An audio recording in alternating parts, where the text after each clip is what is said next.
The American city and the railroad have long had an uneasy relationship. The former is disjointed, cramped, endlessly compromised by the leftover spaces and odd joints between competing uses and intentions. The railroad, by contrast, is a force bent on making everything as linear and straight as is possible. The cacophony of density and the purity of the line. This is the essential tension of urban railroading. Artists such as Edward Hopper and Charles Sheeler have explored this tension, but typically by looking at the interaction between the big, high-speed main lines and the urban fabric, or massive factory complexes that are cities unto themselves. Far more typical, however, were the miles upon miles of tracks built purely for the purpose of interfacing with urban industry.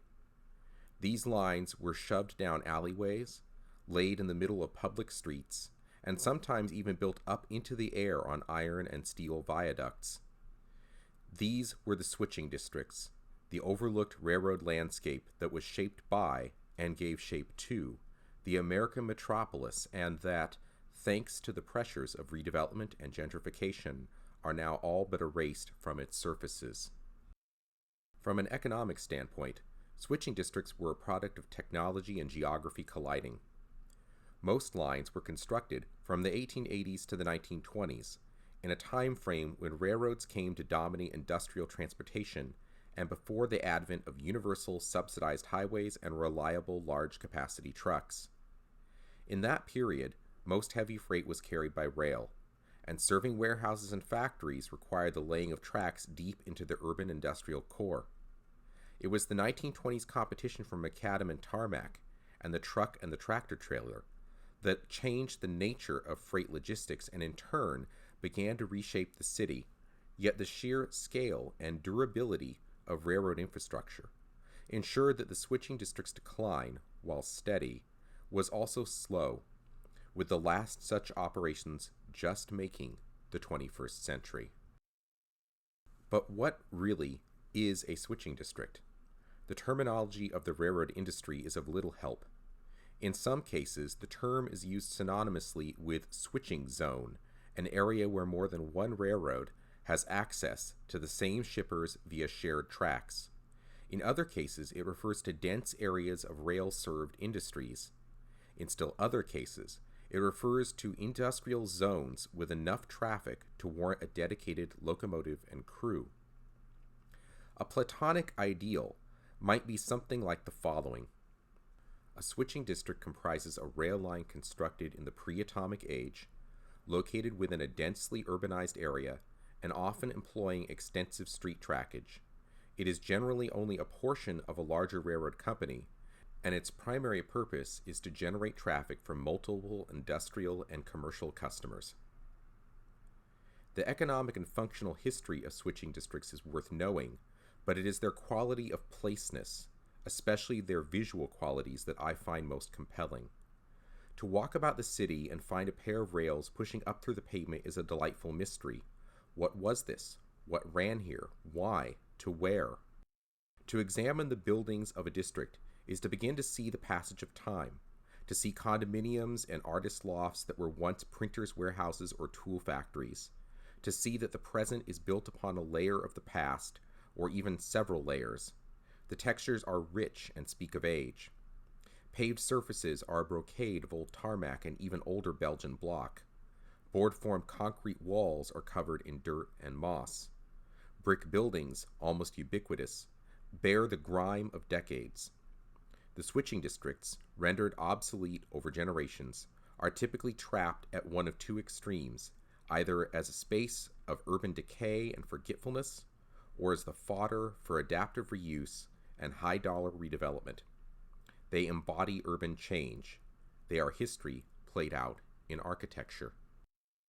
For a photographer interested in urban space and time, they are deeply fascinating. I was lucky, for I spent the first 30-plus years of my life in and around Portland, Oregon, a city with a rich urban railroading heritage and 11 switching districts. In 2008, I began to document what remained of these districts, all but a handful of which were long out of service.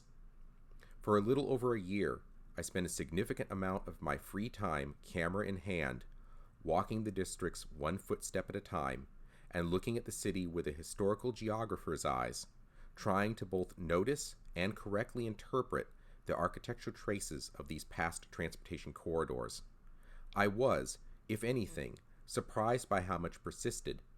Converted industries with boxcar height loading docks and freight doors were common sights, and many streets still held steel rails in the pavement. I am far from the first to be attracted to this subject. Though I wasn't aware of it at the time, photographer Wayne Depperman has been making images of Portland's switching districts since at least the late 1980s. My friend and fellow photographer Scott Lotus, who for a time lived in the Portland area, found the districts to be, quote, the unexpected within the unexpected, end quote, a gritty and urban visual aspect of the Pacific Northwest that defied his regional preconceptions. During the course of my research into the history of these places, I found photographs made by those who were interested in urban space, or by city employees documenting public works projects, or by union representatives recording work safety hazards.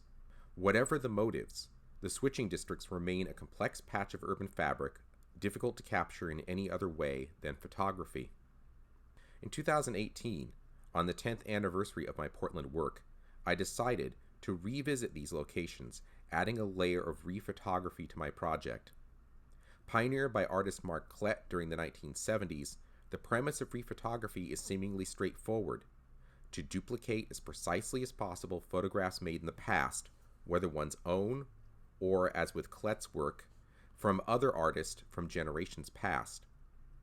Again, although I didn't know it at the time, Wayne Depperman was ahead of me, duplicating views he had made in the 1980s and 1990s. It was as if the switching district, being so intertwined with the urban landscape, is an obvious foil for visually understanding the passage of time, irresistible to architecturally inclined photographers.